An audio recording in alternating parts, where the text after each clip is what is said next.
Friends, आप सभी का एनजीओ पायलट में स्वागत है। उम्मीद करता हूं आप सब बहुत अच्छे होंगे। तो जैसा कि आप जानते हो कि एक एनजीओ को अपना जो भी ड्यूरिंग द ईयर का इनकम आता है उसका 85% तक 85% तक खर्च करना होता है to claim the exemption, otherwise आपका वो टैक्स लग जाएगा।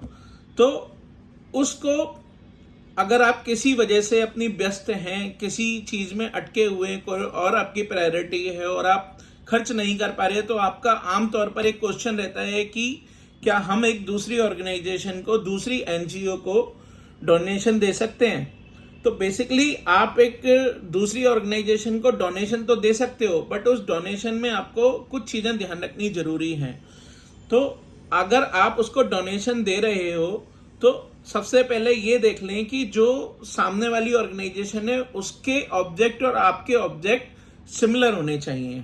अगर वो ऑब्जेक्ट सिमिलर नहीं है, मानो कि आप एजुकेशन के क्षेत्र में काम करते हो और वो भी एजुकेशन के क्षेत्र में काम करते हैं, तो आप उनको डोनेशन दे सकते हो। आपका डोनेशन का पैसा एक्सपेंस ट्रीट हो जाएगा, कोई दिक्कत नहीं होने वाली है। बट अगर आपने किसी दूसरे क्षेत्र की समाज सेवी ऑर्गेनाइजेशन को दे दिया वो पैसा, तो वो आपका एक्सपेंस ट्रीट नहीं होगा और आपका इनकम पर टैक्स लग जाएगा।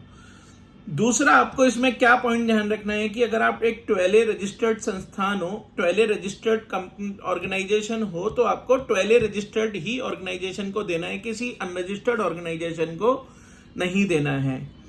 तीसरा, जो पैसा आपको देना है वो केवल और केवल करंट ईयर की इनकम से देना है। कोई एक्यूमुलेटेड फंड जो आपका पहले से आपने 11(2) के अंदर या आपने कोई भी एक्यूमुलेट कर रखा था किसी और वजह से, तो अगर आपने उस फंड को दे दिया तो वो आपका वायलेशन माना जाएगा। आपके ऊपर इनकम के ऊपर टैक्स लग जाएगा जितना आपने डोनेट किया होगा, और उसके ऊपर आपको लीगल हिरासमेंट हो सकती है। दोस्तों, चौथा पॉइंट इसमें क्या है कि अगर जो भी उसको दूसरी ऑर्गेनाइजेशन को, दूसरे समाजसेवी संस्थान को जो भी पैसा दिया, उस पैसे का केवल आपको 85% का ही डिडक्शन मिलेगा, 100% का डिडक्शन नहीं मिलेगा। तो 100 रुपए दिए तो 85 रुपए ही आपके एक्सपेंस के तौर पर अलाउ होंगे, 100 रुपए नहीं होंगे।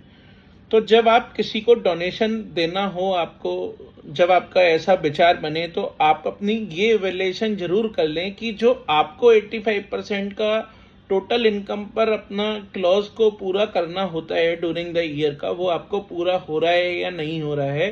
कि किसी प्रोफेशनल की हेल्प अगर नहीं लेंगे इस संबंध में, तो चांसेस हैं कि वो आपका गलत हो जाए और वो टैक्स लग सकता है। तो दोस्तों, इस चीज का ध्यान रखना बहुत जरूरी है। बहुत ही कम लोग इसलिए भी जानते हैं क्योंकि ये जो चेंज आया है वो प्रीवियस ईयर 23-24 से इसी फाइनेंस एक्ट में आया है। इसी साल के आप जो भी डोनेशन देंगे उन पर ये लागू होता है।